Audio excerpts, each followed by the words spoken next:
My name is Amélie Proux. I'm an artist based in Quebec, Canada. This is my studio. I share my studio time between the making of public art projects and my own research and practice. With every project that I'm working on, I'm trying to connect my field of interests with commissions that I receive from different public institutions. In 2022, I started a research project that was on my mind for a long time, and the pandemic seems to have made this project even more relevant. As we all remember, the supply chains got disrupted during the pandemic, making it difficult to buy some raw materials for production.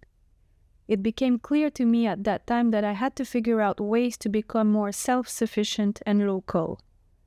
For many years, I've had interest in geology and in the transformations of rocks and minerals into raw materials.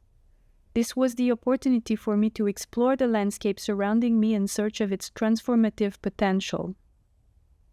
To get started with my research project, I consulted a few geologists. They guided me towards some of the resources they're using for field prospections.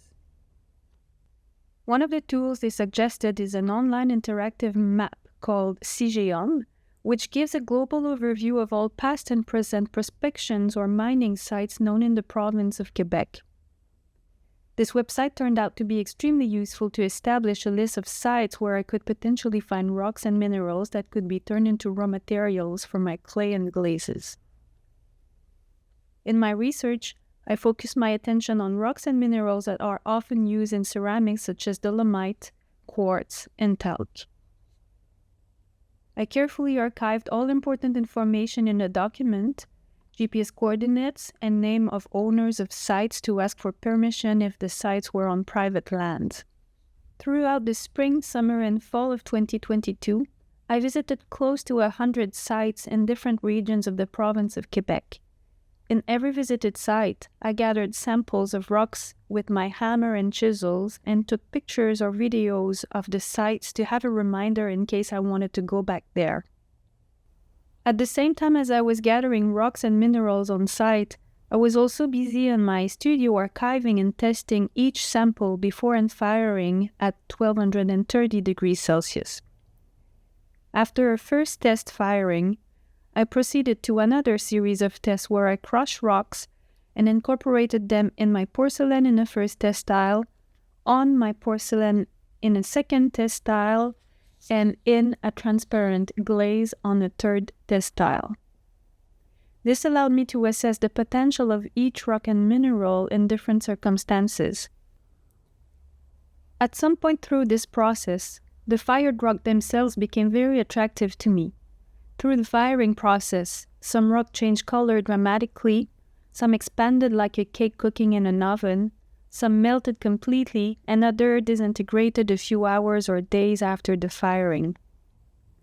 When analyzing these results, it became clear to me that I was no longer just looking for raw material substitutes that would behave just like the raw materials available at ceramic suppliers, but that I was expanding my library of raw material with all the rock and minerals collected in the landscape surrounding me. From there, I switched my focus to celebrating this collecting process rather than just trying to transform the rocks and minerals. To celebrate this process, I made molds of different female hand positions that could represent my own hand in the process of collecting, manipulating, displaying, assembling, and holding.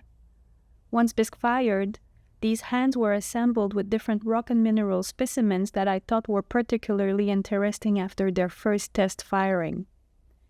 This process resulted in a body of work called Les Horizons Marqueurs that I presented in 4 exhibitions since the start of this project. I also made a video called Les Cendres d'une Montagne, representing the self-pulverization of a rock after firing. The whole pulverization process occurred for a few hours after firing. The footage was edited to present this phenomenon in a 5-minute video. For this presentation, I'm speeding up the video to show you the kind of transformation that occurred. In the summer of 2023, I also worked on a series of work called Étude du mouvement des algues sur roche, where I created out of porcelain seaweed composition that I assembled on rocks. Everything was then fired to 1230 degrees Celsius, making the porcelain and the rock fuse together in one single composition. The colors, textures, and shapes that resulted from this research allowed me to enrich the already profoundly material experience of ceramics, making nature at once the subject and object of my creative explorations.